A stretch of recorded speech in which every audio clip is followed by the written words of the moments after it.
up in Buffalo, Tre'Davious White, man. I didn't see this one. Yeah, so Tre'Davious, he just signed this deal. This would have been the day before Cam, I think it was. But it was a 4-year, $69 million extension. He's now the highest paid corner in the league. Wow. And I felt like it was rightfully so. We talked about good timing in terms of like he's going to be in his prime. Oh, man. I think he's, would you say 4 years? Yeah, 4 years. I think he's 23 right now, man.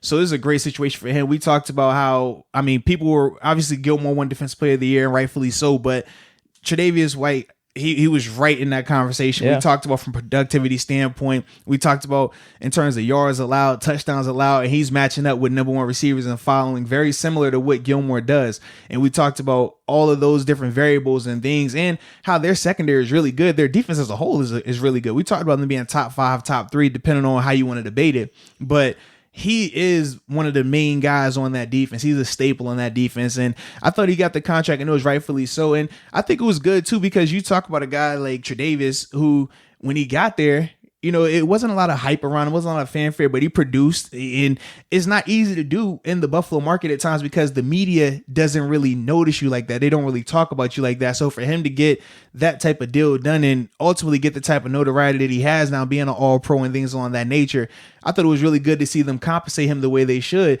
instead of it being a situation like Gilmore. Because remember, Stephon Gilmore was there as well beforehand. Yeah. And Gilmore ended up leaving and got his deal like that with New England. So it was good to see them not repeat the same mistake of letting him hit the market and ultimately taking care of him now. I wonder, that was interesting you brought up the Gilmore deal. I wonder if they let him walk at the time because they felt that no matter what, if we re-sign him or not, I don't think our team is fully there yet. Whereas maybe with White, they're thinking, nah, he's a staple for this defense. We actually have a legitimate shot to be playoff contenders these next, 4 or 5 years. We have that good of a team. So it really is worthwhile to sign him right now, as opposed to if we sign Gilmore, we have all this money wrapped up in him. And are we really going to be going anywhere with Gilmore if we don't have the rest of our team around him correct? That's just a thought. I mean, well, I was going to say, honestly, as to why they paid White as opposed to letting Gilmore go. No, it's two things, man. That thought process, first off, that's more of like the fan thought process. Because like when you're when you're part of the organization, you never are thinking like we don't have enough to win. Like, I'm talking about management though. That's what I'm management thinking that though. Yeah, absolutely. That's what I'm saying. Like if you have like you don't want to get rid of great young players. When you have highly skilled, highly productive young players, you pay them and you say, look, man, we can figure out pieces to put around him, but this is the guy. You think, I mean, if they knew Gilmore was going to grow into a defensive player of the year, they would let him walk? Like he was that good but didn't he make Pro Bowls with Buffalo? He did. Now, trust me, he got a lot better when he got to New England, and he got more notoriety, which led to him being Defensive Player of the Year. But he was really, really good in Buffalo. He was very productive, but it was different management at the time. Also, remember once he left, well, that would make sense. Yeah, once he left, I think it was 2 years later they ended up doing another overhaul of the front office in terms of new GM. Ownership changed. Obviously, the head coach changed as well, and that played into it also. So, I mean, because let's see, Gilmore came, it would have been 13. Yeah, my last year up there was when he came. And then from there, that was under Doug Marrone, and the GM at the time was Doug Whaley. Russ Brandon was the president. Then from there, was that Tyrod? Was that with Tyrod? No, that's EJ Manuel. Okay, yeah, it was EJ Manuel. EJ Manuel came in right after Ryan Fitzpatrick left. So then I think it was a year or two after that they switched, and it was Is that when they brought in Tyrod? Yeah. So when Rex came, that's when Tyrod came. And then after Rex, then they switched it to McDermott. And when McDermott took over, that's when Brandon Beane became the GM up there. And then from the president's standpoint, it was Pagula, excuse me. The Pagulas, him and his wife, Terry and Kim. And ultimately, that's when the whole new regime changed. But Tre'Davious is a part of that regime with McDermott, Brandon Beane, and all those guys. So that's why I think from a paying standpoint, it was a lot different because they're saying, look, this is our guy we drafted and we're going to take care of him. Where sometimes when you get caught in between the transition of, well, this GM or front office drafted me, now they're not here anymore.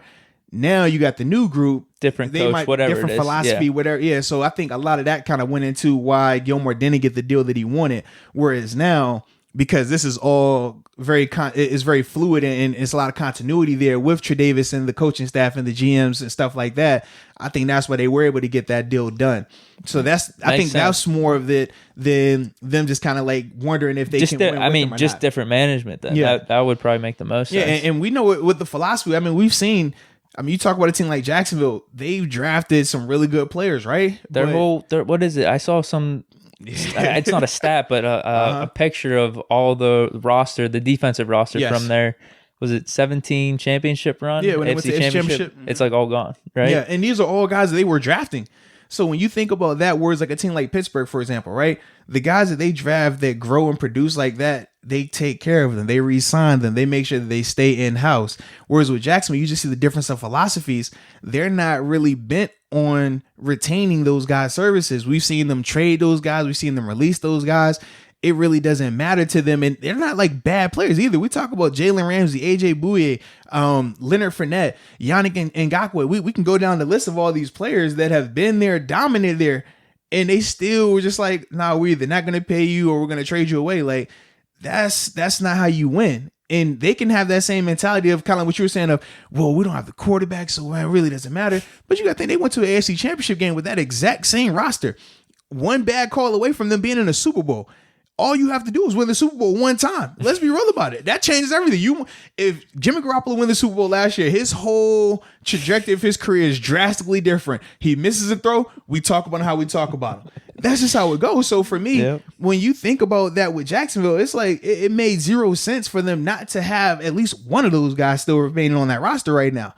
But that's how they operate, and that's why they haven't been able to have that sustained success of some of these teams. They're going to be terrible. Right, where you look at some, like I said, a team like Pittsburgh, where you have sustained success because you're retaining their services. You look at Buffalo now that they've switched, and now they've been able to put together 3 years of success.